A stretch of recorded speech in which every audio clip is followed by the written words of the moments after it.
সম্পর্ক কি ভাঙছে মোনালি ঠাকুরের? গায়িকার পোস্টে বাড়ছে জল্পনা। ভারতের অন্যতম খ্যাতনামা সঙ্গীত শিল্পী মোনালি ঠাকুর। বলিউড ও টলিউড মিলিয়ে তার গানের সংখ্যা নেহাত কম নয়। তার মন্ত্রমুগ্ধকর কণ্ঠে ভাসেন বহু মানুষ। বলো বলো দুগ্গা এলো, ইয়ে মোহ মোহকে ধাগে, যারা যারা টাচ মি, সওয়ালু এর মতো একাধিক গানে তার কণ্ঠের জাদুতে মোহে শ্রোতারা।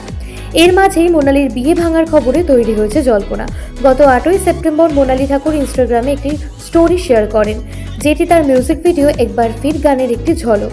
এই মিউজিক ভিডিও দৃশ্যে দেখা গেছে তার শারীরিক ও মানসিক নির্যাতনের বেশ কিছু মুহূর্ত। ইনস্টাগ্রামে শেয়ার করা স্টোরির ক্যাপশনে তিনি লিখেছিলেন, দ্য রিজন। 2017 সালে মাইক ভিক্টরের সাথে বিবাহ বন্ধনে আবদ্ধ হন মোনালি। মোনালি ও মাইকের বিয়ের খবরও অনুরাগীরা জানতে পারেন সোশ্যাল মিডিয়ার মাধ্যমে। সম্প্রতি স্বামীকে সোশ্যাল মিডিয়া থেকে আনফলো করেছেন মোনালি।